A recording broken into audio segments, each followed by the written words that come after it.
Questa è la seconda pizza del menù degustazione. Questa è una di quelle due pizze che non potrete ordinare separatamente dal menù degustazione.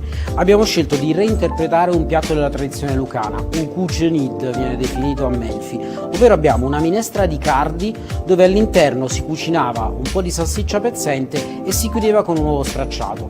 Chiaramente l'uovo stracciato era più difficile da realizzare, abbiamo scelto di lavorare con del cardo cotto, praticamente leggermente sbollentato, lo posizioniamo sulla pizza, andiamo in forno insieme alle polpettine di salsiccia pezzente che vengono leggermente cotte prima e chiudiamo con un uovo che viene cotto, solo il suo tuorlo chiaramente, che viene cotto al forno a 85 gradi sotto sale, così per avere anche il sentore dell'uovo e completare questo piatto.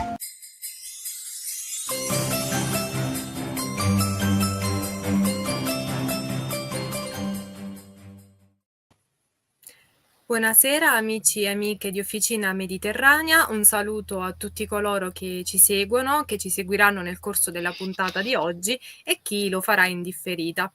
Oggi siamo qui nella puntata numero 124 del nostro format Alma Culturas, dedicata appunto ai libri, e abbiamo qui un ospite speciale, molto noto di Officina Mediterranea, Giuseppe Storti, che saluto e ringrazio di essere qui con noi. Buonasera a te e ringrazio te di avermi invitato a questo dialogo con te, che è una cosa che mi fa molto ma molto piacere. Il piacere è reciproco. Oggi presentiamo un romanzo a cui sei molto affezionato, Il tempo fermo. È un libro davvero molto interessante. Però prima di entrare nel vivo della nostra chiacchierata, io lancerei la nostra sigla e ci vediamo a breve. Va benissimo.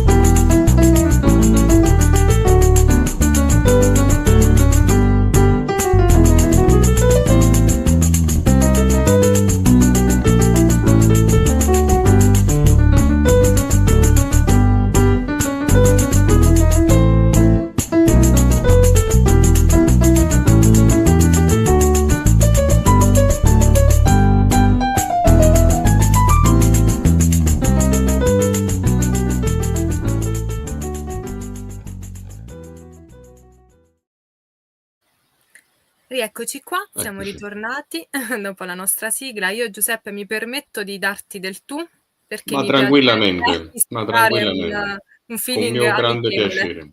Sì. Allora, come dicevo nell'anteprima, oggi parleremo di questo tuo primo romanzo, un romanzo molto interessante.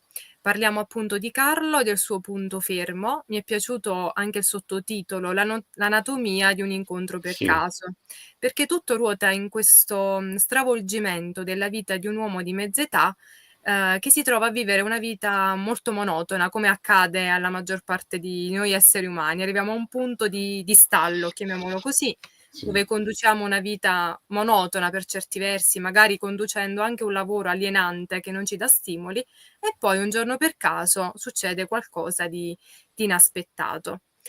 Ecco, quando è nato questo romanzo, anche se la mia prima vera domanda è questa, è nato prima Carlo o prima la storia? Guarda, come diceva il grande Umberto Eco, tutto ciò che noi scriviamo, tranne la lista della spesa, è scritta per comunicare qualcosa a qualcuno che eventualmente ci possa leggere. Carlo in parte è un personaggio autobiografico, diciamo così, quindi riflette un bel po' del mio passato, in particolar modo quello degli anni del liceo.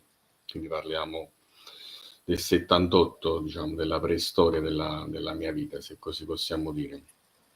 Però il romanzo, che è il primo romanzo, e devo dire ci sono molto affezionato perché il primo romanzo lo paragono a Primo Amore, che non lo dimentichi mai. Campassi 100 anni oppure una seconda vita, non riesci a dimenticarlo, perché non riesci a provare quelle emozioni che hai provato col Primo Amore, diciamo, perché il Primo Amore appartiene agli anni giovanili e quindi il cuore inizia a, diciamo così, a svezzarsi per carpire le gioie d'amore. Il libro è nato durante il lockdown, quindi diciamo un periodo molto fecondo per gli scrittori, in particolar modo quelli emergenti, perché in quel periodo si sono prodotti parecchi testi. Io avevo in mente da tempo di scrivere qualcosa che fosse in parte anche autobiografico e ho trovato il tempo utile durante, diciamo, la restrizione nelle nostre rispettive case e sono stato fortunato perché ho trovato un editore bravissimo che ringrazio, che poi è una casa editrice storica della città di Napoli, Guida Editore, una famiglia di editori che, diciamo, hanno dato lustro alla città di Napoli e fanno parte di quella schiera di editori che hanno la sede in un posto storico della città di Napoli, che è Portalba, una delle porte d'accesso alla città di Napoli, ed è uno dei luoghi che poi ti introduce nel famoso centro storico napoletano, che è patrimonio dell'UNESCO, voglio ricordare, ed è intersecato da una strada che si chiama Decumani, che è d'origine greca, perché Napoli è una città che è stata dominata diciamo, e governata da varie civiltà, da quella egiziana a quella greca a quella romana. Poi, vabbè, sono venuti i francesi, i Borboni ed altri, quindi è una città multipolare e multietnica, che in generale è portata all'accoglienza. Quindi ho trovato, tra l'altro l'editore mi ha consentito anche di scegliere la copertina. Io ho trovato questa bella copertina di un uomo che è immerso in una clessidra, diciamo così. Quindi c'è avuto anche questa possibilità di scegliere la copertina ed è nata questa storia. Questo è un libro di valori, perché io cerco sempre di scrivere libri di valore che si contrappongono ai disvalori attuali, diciamo così. Il valore più importante che ho cercato di comunicare è quello della memoria. Io sono affascinato, a volte anche ossessionato dalla memoria, diciamo così. Ossessionato nel senso che mi sforzo di ricordare ogni minimo particolare del mio passato e soprattutto i volti delle persone che io ho conosciuto, e parlo per esempio, io ricordo con tanto affetto tutti i miei insegnanti, da quelli dell'asilo, del Paleolitico inferiore, sempre riferendosi a me, alla mia persona, con una battuta, e fino ai professori dell'università, della facoltà di giurisprudenza. Mi sforzo di ricordare i volti dei miei compagni di classe, diciamo così, quindi. E in questo mi esercito con un metodo inventato dai greci che si chiama il palazzo della memoria. Diciamo, noi immaginiamo che abbiamo questo palazzo, che la nostra memoria è fatta come un palazzo, e in ogni appartamento mettiamo un ricordo, in ogni stanza mettiamo ancora un sottoricordo, e questo ci consente, esercitandoci in questo modo, anche di tenere vivi i neuroni, il che non fa male. Quindi questa è una storia che vuole portare avanti il valore della memoria. Io dico sempre che non siamo niente se non ricordiamo ciò che siamo stati.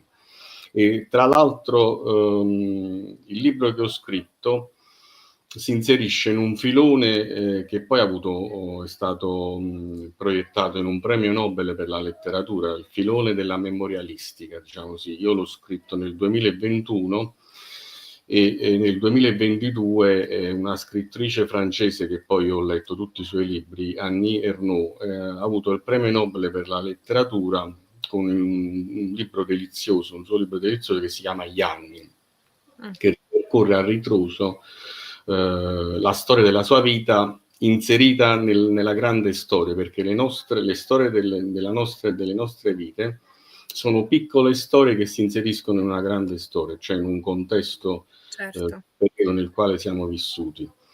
Annie Ernaux in questo libro dice: dobbiamo salvare qualcosa del tempo in cui non ci saremo più. Allora, quale migliore possibilità per eternare i nostri ricordi che la scrittura, che ci offre la scrittura? Le parole, diciamo così, le parole hanno un'importanza fondamentale, perché possono essere leggere come le parole alate di cui parlava Omero nei suoi poemi, no? Diciamo, queste parole che come piume d'uccello dolcemente vanno verso l'interlocutore, oppure possono essere parole pesanti come pietre, quindi bisogna fare anche attenzione alle parole. Visto che hai parlato di passato, Giuseppe, mi hai spinto su una domanda che volevo appunto porti, perché come dici, effettivamente nel tuo racconto, c'è un forte legame con il passato che Sì, emerge. Quindi, mi è nata una curiosità: sì, il prego. passato, come lo vivi? Nel senso, è più rifugio o alle volte può divenire anche gabbia? Allora, nel caso del personaggio che ho inventato era un rifugio, diciamo così. Lui viveva in una bolla di ricordi che erano talmente ossessivi da identificarli con la vita reale. Cioè lui viveva la sua vita reale, era avveniva quando veniva vissuta quando tornava dal lavoro e stava in casa, diciamo così, e si ricordava le vicende del passato.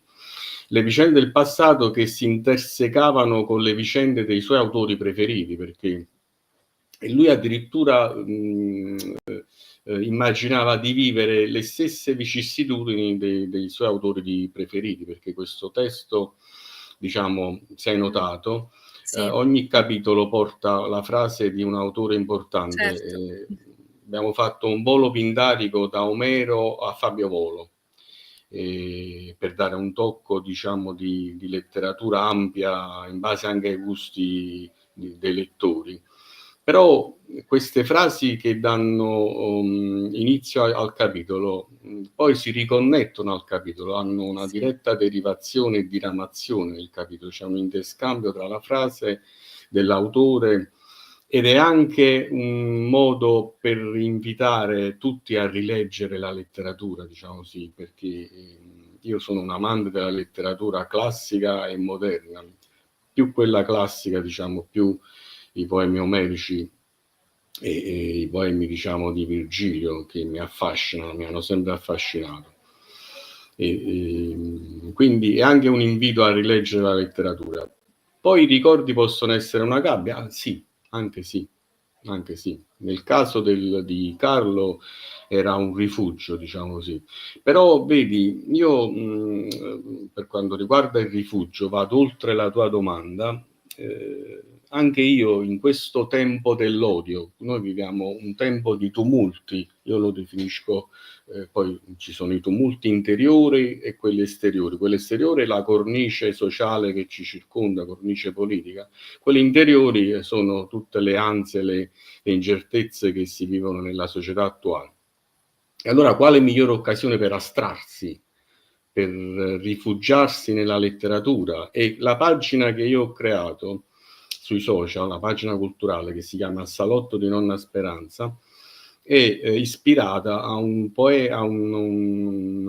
racconto, un testo dello scrittore Guido Cozzano, che è uno scrittore della corrente letteraria del decadentismo, che è una corrente letteraria che cerca di rifugiarsi anche nel passato, nelle piccole cose di pessimo gusto, no? Diciamo questi salotti della provincia piemontese, dove le persone si riunivano, parlavano, diciamo così, questa vita un po' tranquilla. La letteratura e anche i ricordi sono un modo per astrarsi dalla realtà e una sorta di riflusso per dire che questo mondo non ci appartiene. Questo mondo non appartiene. Però purtroppo non possiamo dire fermiamo il mondo e vogliamo scendere. Io lo direi No. volentieri. Forse potremmo ricordarci di una canzone degli anni 70, diciamo così, che diceva extraterrestre portami via, quindi Portami via. sperando che Sì. passi qualche astronave e ci porti via in un mondo, in un universo parallelo. Io credo nell'esistenza degli universi paralleli. Però tutti quanti noi abbiamo un diritto che si chiama il diritto di resistenza, che deriva dal diritto naturale. Chi ha studiato un po' di diritto, io vabbè sono un giurista di provincia, ma sempre giurista sono, scherzo, ricordo che c'è il diritto positivo, che è quello dettato dai codici, dalle pandette, diciamo così, diritto ufficiale. Poi c'è il diritto naturale che spetta a ogni uomo ed è il diritto di resistere rispetto a situazioni e a mondi, a contesti che non si vogliono accettare, non si possono accettare. Ma non è che dobbiamo resistere imbracciando il fucile, viva Dio. No, La infatti. resistenza si fa con armi diverse, l'armi della scrittura, della cultura, diciamo così, che ci liberano dalla prigionia dell'ignoranza, diciamo, e questo è anche un modo che io ho voluto comunicare con questo testo, diciamo, un invito a riappropriarci della nostra cultura, a riappropriarci dell'uso delle parole. Recentissimi studi hanno appurato che nel passaggio di 20 anni, diciamo, nel periodo di passaggio di un ventennio, le persone hanno dimezzato in particolar modo i giovani hanno dimezzato la conoscenza delle parole. Quindi, cioè, che cosa vuol dire? Vuol dire che negli anni 70-80, che sono gli anni nei quali, diciamo, della mia generazione, adesso sono un boomer, dannatamente boomer, sto scherzando, io mi prendo in giro, faccio un po' di È molto autoironico. Sì, lo faccio sempre perché fa bene all'animo ridere. Sì. Conoscevano 400 parole, adesso ne conoscono pressappoco 200. Questo Sì, è, infatti. e poi spesso queste parole vengono sincopate, oppure si usa un linguaggio da rapper, diciamo così, oppure degli inglesismi, per esempio Certo, i giovani dicono bro, nel senso di brothers, fratello, e poi dopo 2 secondi fanno la scazzottata e magari si accoltellano anche. Bravo, mi hai tolto le parole di bocca. Sì, e quindi diciamo che io mi permetto, da scrittore emergente, da apprendista stregone, di esercitare il mio ruolo, nel senso di proporre approfondimenti culturali, cioè e anche una scrittura che possa aiutare gli altri a cambiare atteggiamento, perché se non cambiamo atteggiamento non andiamo avanti, diciamo così. E l'ignoranza, e io poi l'ho sottolineato, diciamo così, nelle dirette che ho fatto, l'ignoranza ci porta a praticamente a una manipolazione da parte della società dei consumi, no? Diciamo, noi siamo degli oggetti nelle mani dei consumatori. Faccio un esempio banalissimo.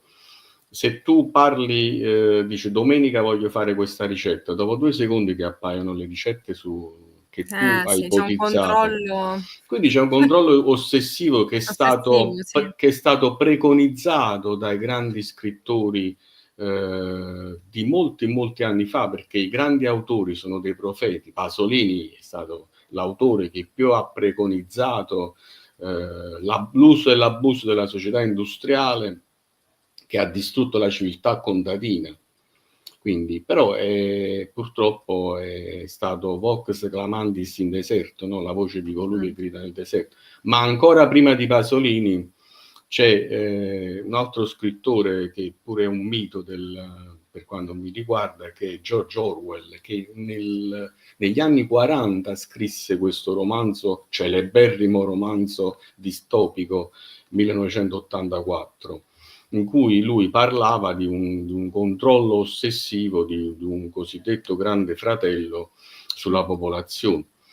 E ricordo con tanta, diciamo, passione i punti importanti di questo testo. Lui diceva che la libertà, la guerra è pace, la libertà è schiavitù, l'ignoranza è forza. Questo l'ha detto negli anni 40 in questo romanzo, e noi ci troviamo nella stessa situazione. Che lui aveva... La guerra ci sembra che sia la caratteristica fondamentale del vivere attuale, e ci sembra quasi come se fosse una pace. Normale.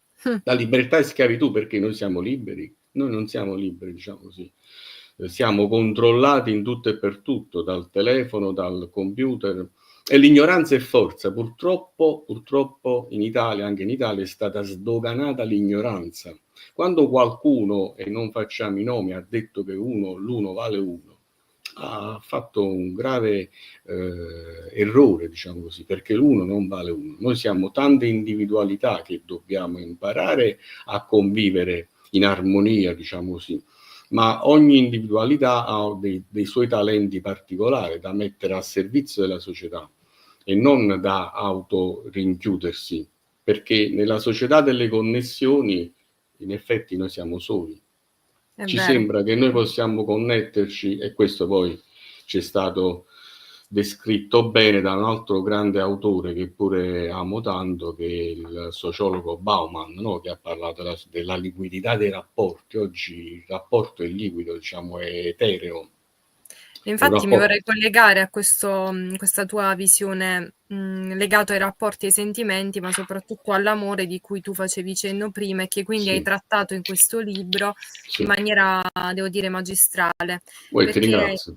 Sì, perché hai tirato fuori quelle emozioni, quelle sensazioni così semplici ma potenti che un uomo vive, soprattutto non si riesce nemmeno a spiegare. Infatti mi ha colpito molto perché mi hai portato a viaggiare dal punto di vista maschile, mettiamola così, dato che essendo donna io posso conoscere effettivamente le emozioni vissute dal punto di vista femminile. La mia domanda però era questa: mentre Carlo si mette a nudo e quindi in questo romanzo mostra proprio a 360 gradi tutto l'aspetto legato a questo incontro amoroso fortuito che comunque gli cambia la vita, seppur vissuto inizialmente molto in prima persona. L'amore, secondo te, questo sentimento nobile, forte e potente, che dovrebbe smuovere un po' le anime di tutti, purtroppo io noto, e penso che tu convieni con me, che sia cambiato nel tempo. Ma è cambiato il sentimento secondo te, o siamo noi persone che diamo a questo amore forse un peso diverso rispetto a quello che dovrebbe avere? Ma sono cambiate soprattutto le persone e sono cambiati anche i sentimenti, diciamo così. E questo è dovuto purtroppo all'uso selvaggio dei social. Io i social li uso, diciamo, anche se non sono un nativo digitale, ho imparato a usare i social tardi e li uso con un uso, diciamo, oculato, non distorto. Ma oggi i social hanno rovinato anche il rapporto amoroso. Come dicevi tu, l'amore è una forza preponderante, una forza misteriosa, una forza che quando ti assale, diciamo così, sei indifeso e cambia totalmente la tua vita, diciamo, come nel caso di Carlo. Sono cambiati i sentimenti, sono cambiate le persone e soprattutto il modo di amoreggiare, perché adesso, diciamo, l'amore è vis a vis. L'amore è che io quando guardo la ragazza che amo mi faccio rosso, giallo, verde, a secondo, diciamo, del tipo di persona. E l'amore non si può fare mettendo semplicemente il cuoricino, è molto banale, significa voler banalizzare le cose. E l'amore è uno scambio di biglietti, uno scambio di poesie, è uno scambio di regali, diciamo così, ricordarsi delle ricorrenze. Oggi invece l'amore viene consumato ai tempi dei social in maniera liquida, diciamo così, poi non resta e soprattutto, e purtroppo devo dire, questa tecnica, che più che tecnica, diciamo, è un orrore, è invalsa anche nei giovani, l'amore come possesso, come possesso e non come condivisione, che poi porta a conseguenze molto gravi, molto negative. Però diciamo che purtroppo gli esempi negativi vengono anche dall'alto. Tu prima hai parlato di sensazioni diverse della donna dall'uomo. Io per esempio già non amo usare il termine maschio. Per me maschio non va usato il termine uomo e donna. Bisogna fare attenzione alle parole e ti posso dire che assisto impotente, spesso anche rassegnata, a delle dichiarazioni che mi lasciano inorridire, come quella di recente del ministro Nordio. E allora ti dico che io ho interrogato il mio DNA si è offeso quando gli ho detto: guarda, ma tu per caso la pensi come il ministro Nordio, il quale dice che il DNA maschile è geneticamente portato a non assecondare la parità femminile? Lui si è offeso, ha detto: non ti parlo più. Ma perché tu, come dice anche Michele De Simone, che saluto, risulti essere una persona molto romantica. Sì, questo sì, ma Infatti però, c'è però un guarda, passaggio che ti avevo già detto, sì, cioè quando abbiamo avuto modo di confrontarci personalmente sul sì, romanzo, c'è stato un passaggio particolare del tuo scritto che mi ha profondamente colpito. C'è un momento in cui Carlo vive intensamente quel sentimento, già provando una mancanza verso la fine di quello che sarà il suo amore per la protagonista femminile di questa storia. Ecco, là dentro secondo me è racchiuso davvero il senso forte dell'amore, cioè essere così pervaso da un sentimento da avere già la mancanza qualora dovesse finire, è sì. l'espressione più ampia delle emozioni che si dovrebbero provare in una fase di amore, di innamoramento e che dovrebbero Sì, perdurare. sì, guarda, io mi permetto di rivendicare un sano romanticismo. Credo che non sia assolutamente sconveniente definirsi romantici, diciamo. Anzi, ben Tra venga l'altro, Giuseppe. ti ringrazio. No, poi tra l'altro amo anche la corrente letteraria del romanticismo, diciamo così, che fu impersonificato da una donna, Madame de Staël, no? Diciamo così, Sì. questa donna che non ebbe il coraggio di chinare il capo di fronte a Napoleone Bonaparte. Napoleone Bonaparte conquistava tutti, a parte perché era un imperatore, ma poi era un bell'uomo ed era un tomber de femme, direbbero i francesi. Ma lei non si fece irretire, tant'è vero che poi Napoleone, per dispetto, la confinò, diciamo così, fu confinata 2 volte. Lei era l'animatrice dei salotti letterari del romanticismo e di questo movimento che in tedesco si dice Sturm und Drang, impeto assalto, l'assalto anche dei sentimenti e della voglia di cambiare la società dell'epoca, perché nel periodo in cui è vissuta Madame de Staël, diciamo così, c'era un periodo di forti cambiamenti, ma anche questo è un periodo di forti cambiamenti. Quindi se noi non lo affrontiamo con i sentimenti, con i valori, siamo perdenti, diventiamo, diciamo, dei replicanti, ecco. Se noi ci atteniamo solo a quello che ci propina il tribunale di Facebook, no? Diciamo così, che processa tutto e tutti, oppure viene definito l'università di Facebook, diciamo così. Io a volte incontro delle persone, o le ho incontrate nel passato, le quali dicono delle cose, dico, ma dove l'hai letto? No, l'ho letto su Facebook. Allora, i social io non sono, li uso pure io, diciamo così, però ovviamente le notizie vanno verificate. Noi siamo nel tempo dell'odio e delle fake news e sappiamo bene che le manipolazioni delle notizie, della verità adesso avvengono ancora in maniera superiore con l'intelligenza artificiale, dove ti Certo, possono mettere la tua testa su un corpo diverso o esatto. Una cosa viceversa, che spaventa. sì, sì, o farti dire delle cose che tu non hai mai detto, diciamo così. Mh. Per cui bisogna saperne sempre di più, diciamo, informarsi in maniera diversificando le fonti. Io poi sono anche un giornalista, diciamo così, e anche oggi noto che il giornalismo non ricerca più la fonte, No. diciamo così, e spesso infatti si fanno degli scivoloni notevoli, diciamo così. Noi eravamo abituati a cercare la fonte, se la fonte non era certa Attendibile. non davamo la notizia, quindi oggi bisogna informarsi, bisogna studiare, non cessare mai di studiare, di approfondire, di leggere. La lettura è l'antidoto principale contro Sì. l'ignoranza, diciamo così. Sempre collegandomi a questo tema dell'amore che hai affrontato, volevo farti una sorta di domanda che ti possa portare a raccontare una parte di questa storia. Va bene. Cioè, se l'amore fosse un luogo nel tuo romanzo dove si possa capire effettivamente l'amore senza mezzi termini, qual è secondo te il luogo che lo rappresenti di più e magari in riferimento anche al momento che ha vissuto Carlo? Ma il luogo è un luogo che sceglie il destino. Quindi quando Cupido scocca la freccia pure se non ti deve colpire direttamente al cuore, ti può colpire anche in qualsiasi parte del corpo, poi dopo diciamo penetra l'amore penetra tra le rapidi del cuore, che arriva e ti incendia tutto il corpo e soprattutto l'animo. Quindi l'amore di Carlo nasce in un posto che lui frequentava tutti i giorni, il treno, e tutti i giorni a capo chino, perché lui pensava sempre al suo passato, ai personaggi, ai suoi autori preferiti, rispetto ai quali si impersonificava. Lui pensava di essere sfortunato in amore come Leopardi, per esempio, no? Diciamo che questo lo dice.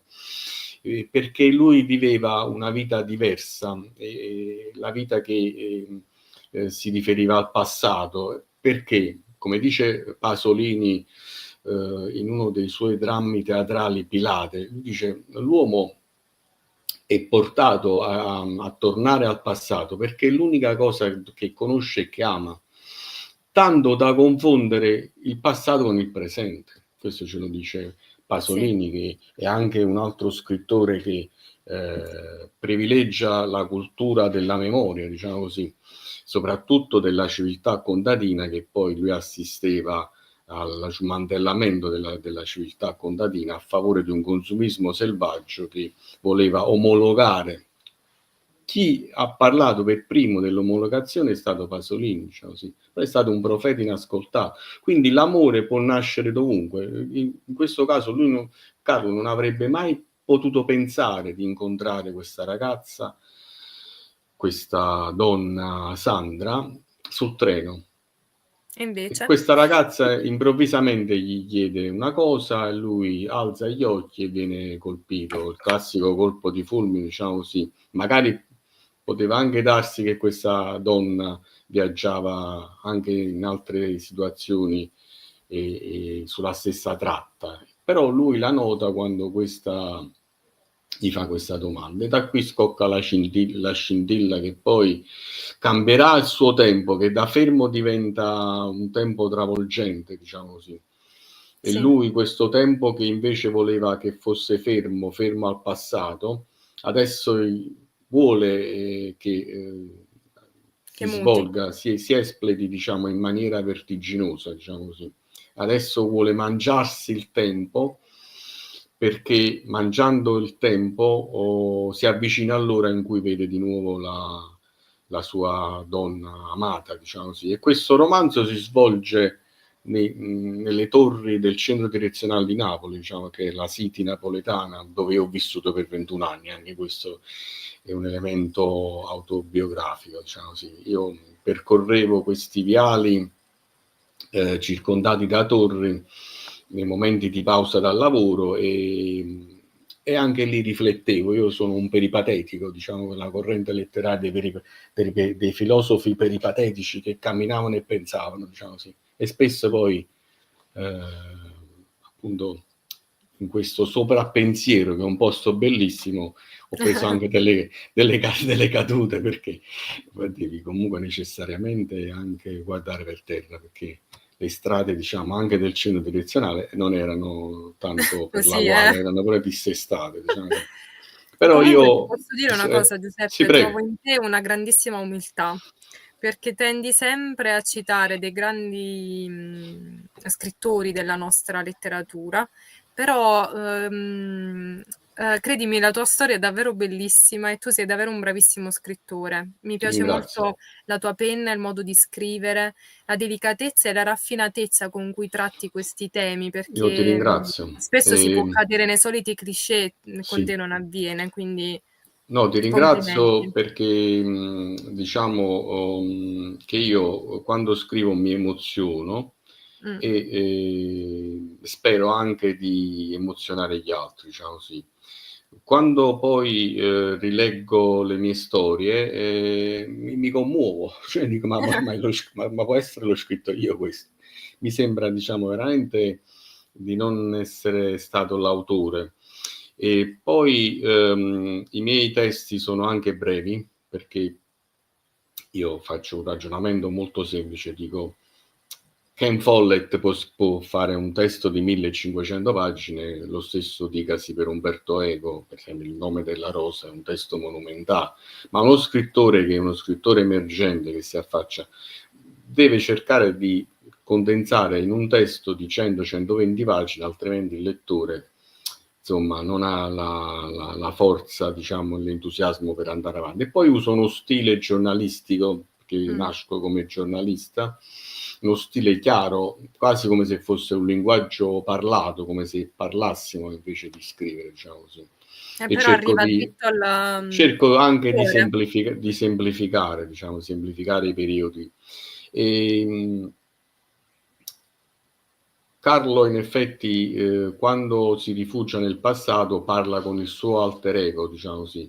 E il suo alter ego per me rappresenta il pensiero forte. Noi dobbiamo cercare di pensare in maniera forte per non diventare i protagonisti del pensiero debole.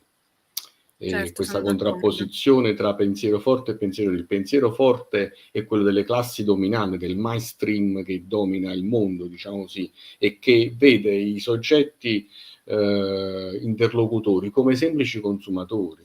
Allora io sono un consumatore, però scelgo di consumare quello che mi pare, non mi faccio imporre nulla, perché cerco di informarmi con la modestia che mi caratterizza, diciamo così. Tu mi hai definito una persona umile, io lo devo a mio padre, gli insegnamenti che ho da mio padre, la prima cosa che lui mi diceva è di essere sempre umile, perché mio padre era un figlio del popolo che poi è diventato una personalità della città di Casoria, un professore, un preside, e tant'è vero che io poi ho scritto il terzo libro dedicato alla sua memoria. Sì. Però l'insegnamento migliore che ricordo di lui è quello di essere sempre umili, perché lui è stato una sempre una grandissima persona virtù. umile, ma era molto amato proprio perché, ecco, io ricordo che a casa mia bussavano le persone alle 7, alle 8 di sera. Mia mamma a volte non è che si indisponeva, però loro volevano parlare col preside storto. Mio padre apriva e li accoglieva, perché lui si sentiva un uomo del popolo che doveva, diciamo, prestare il suo servizio e la sua opera di grande comunicatore di cultura alle persone, diciamo così. E nell'epoca, e l'ho scritto nel libro, nell'epoca, diciamo, parliamo degli anni 70-80, quando le popolazioni non erano molto acculturate, c'erano migliaia di persone che non avevano nemmeno la licenza media, e la licenza media occorreva anche per aprire un'attività commerciale, per fare il concorso per carabinieri all'epoca. E mio padre, diciamo, fu uno degli iniziatori delle scuole medie serali che gli studenti lavoravano, e quindi migliaia di persone hanno acquisito la licenza media nel periodo suo, perciò lui era molto, molto amato. E bisogna sempre cercare di fare qualcosa per gli altri. Sono d'accordo. Nel nostro ruolo, che Fondamentale. anche il tuo, perché tu sei una bravissima poetessa, io leggo sempre le Grazie. tue poesie, appena le Grazie. pubblichi subito me le vado a leggere. Gentilissimo. No, ma sono belle veramente. E noi abbiamo questa missione da compiere, perché abbiamo la fortuna di poter parlare tramite anche l'associazione culturale presieduta da Donato Rinaldi, che ci dà queste possibilità, di parlare a un pubblico, a un segmento di persone. Allora dobbiamo cercare di portare avanti dei valori, diciamo così, delle cose in cui crediamo.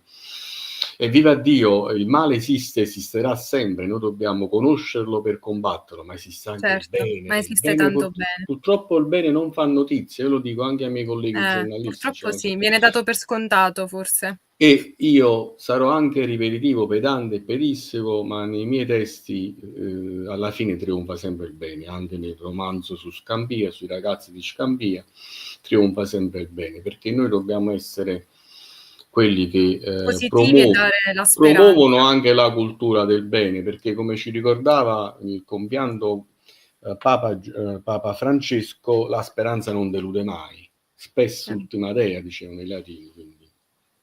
Allora Giuseppe, siamo arrivati a un punto un po' conclusivo, però volevo leggere almeno qualche domanda che ti è stata posta dagli ascoltatori. A disposizione.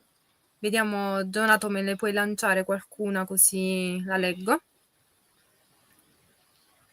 Intanto ti chiedo dove si può acquistare questo tuo romanzo? Beh, guarda, questo in tutti gli store più importanti, diciamo, però io consiglio sempre di acquistarlo tramite Amazon perché c'è uno sconto particolare e poi arriva direttamente in pochi giorni, diciamo sì. Okay. Quindi amici acquistatelo perché merita davvero. Grazie mille. Allora, la prima domanda è di Donato e chiede: Giuseppe, tu vieni da un background da giurista e giornalista. Quanto pensi che la tua esperienza professionale emerga nella scrittura del libro? Ma guarda, la mia esperienza professionale di giornalista sicuramente. Io in parallelo sono riuscito a svolgere entrambe le cose, però quella giornalistica per passione e l'altra di giurista per professione, diciamo così. Quindi sono un giurista di professione, mi definisco, e un giornalista per passione. E ora poi abbiamo aggiunto anche quelle di scrittore per passione. Ma il diritto è anche un qualcosa di vivo, è un qualcosa di passionale, è un qualcosa di romantico, perché il diritto come forza trasformatrice della società, come forza regolatrice della società. Però purtroppo oggi esiste il diritto alla forza, è cambiato, è mutato, questo mondo che sta cambiando in peggio, diciamo così, i rapporti giuridici tra gli stati che venivano regolati dal diritto internazionale che è nato con la città di Roma, diciamo, con l'impero romano. I romani dicevano pacta sunt servanda e quando, diciamo così, fissavano in un trattato di pace, là lo rispettavano fino alla fine.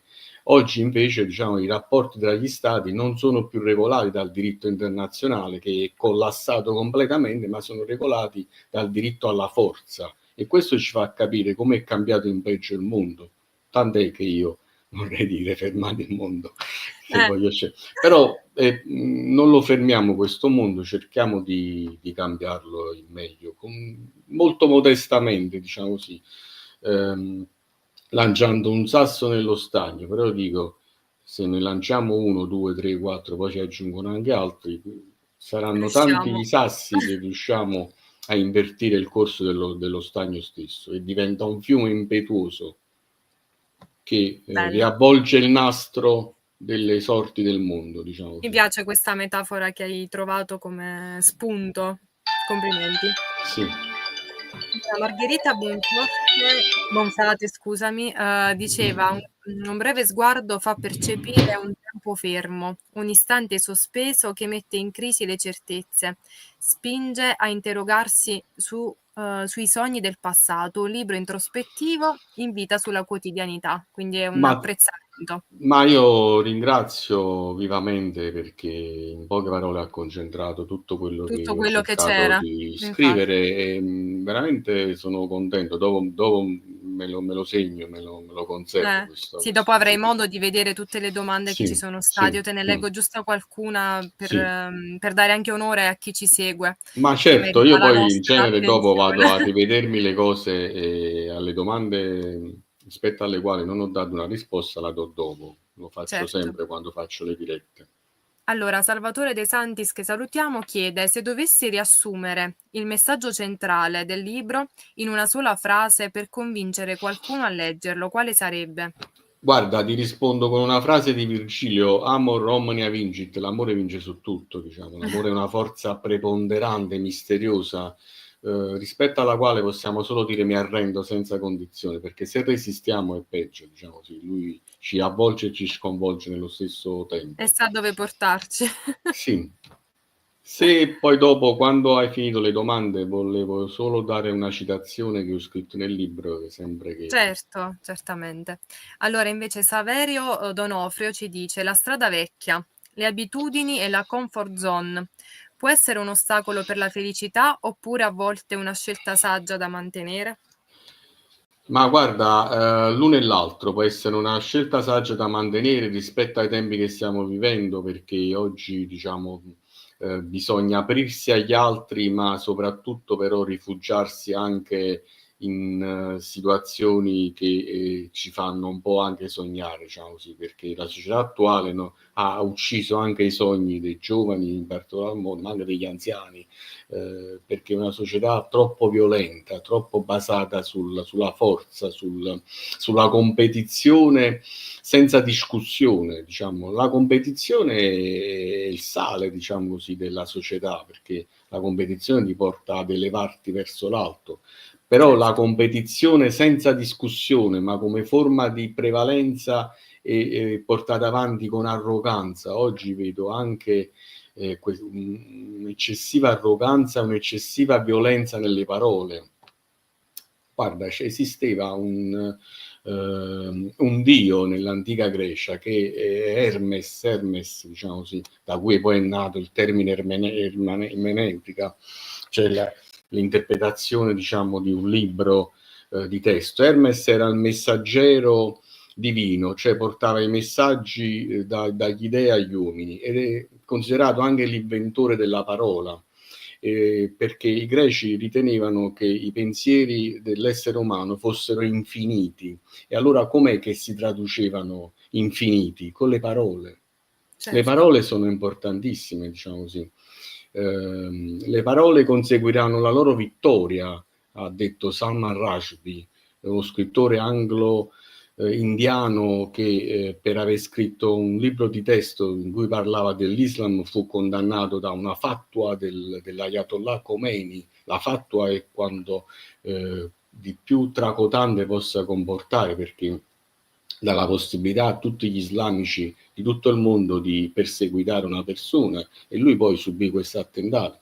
Ma lui poi non si è ripreso, ha scritto anche altri libri, ha detto è la parola che deve vincere, la parola ha conseguito la sua vittoria, la parola è fondamentale, però bisogna saperle usare le parole, e Sono usarle d'accordo. con violenza, e purtroppo il linguaggio della violenza viene usato anche dai nostri politici, diciamo così, i quali hanno tramutato l'avversario in nemico, diciamo così. E questo non è un buon esempio, diciamo. Il linguaggio se tu vedi, io a volte assisto alle discussioni in Parlamento, urlano, sono diventati degli urlatori. Invece i politici di una volta parlavano in maniera posata, piano. Non è che tu urlando comunichi meglio o sei maggiormente espressivo, ma susciti solamente un'indolenza e una forma di reazione, e si vede dai risultati, diciamo, dalla disaffezione dei cittadini al voto, tant'è che prima di iniziare la diretta io ho detto che chi ha vinto le elezioni regionali nelle 3 regioni dove si è votato sono quelli che non hanno votato. Quelli sono i vincitori, i veri vincitori delle elezioni, sono i cittadini che hanno comunicato alla politica che non va bene, bisogna cambiare. Spero che il messaggio venga recepito, perché comunque non votare è un vulnus alla democrazia. Allora, ti dico, Giuseppe, che sono arrivate un sacco di domande che non riusciamo per questioni di Poi tempo a rispondo leggere. io. Risponderai, perché sono tutte molto interessanti. Tra l'altro, scusami, se qualcuno ha piacere di entrare in contatto con me, io sono presente sui social, sono a disposizione, parlo con tutti, mi fa piacere scambiare, diciamo, le opinioni o rispondere alle loro domande. Certo, penso che è un invito che prenderanno in considerazione. Allora, io ti ringrazio, stare qui a parlare con te per ore purtroppo dobbiamo abbiamo dei tempi limitati. Se mi consenti voglio leggere questa. Certo, volevo concludere appunto con la tua citazione. È brevissimo, è una frase di Ovidio dalle Metamorfosi: il fuoco dell'amore quanto più è tenuto nascosto tanto più arde. È vero. Non opponete resistenza all'amore, Anche perché vince lui sempre. Sì, amor omnia vincit. È bellissima questa citazione. Grazie. Ti ringrazio per averci fatto questo dono. È stato un onore e un piacere parlare con te. Guarda, l'onore è più il mio, davvero. Posso davvero apprendere. Officina Mediterranea mi sta dando questa opportunità, quella di conoscere. E fa bene, perché io ti seguo anche nell'altro format che fai con Cinzia Perrone, che è un'altra scrittrice che stimo e che saluto. Grazie, davvero.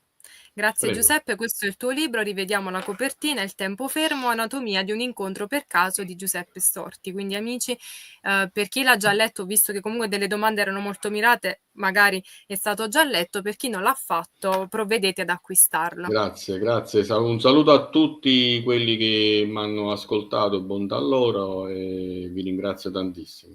E Infatti, ringrazio salutiamo i anche... nostri amici per averci seguito sempre numerosi. Grazie a Donato Grazie, per il suo supporto grazie in Donato. regia e per essere a capo di questa grande famiglia e ci vediamo Esatto. alla prossima puntata. Buona Grazie, serata. ciao, buonasera a tutti.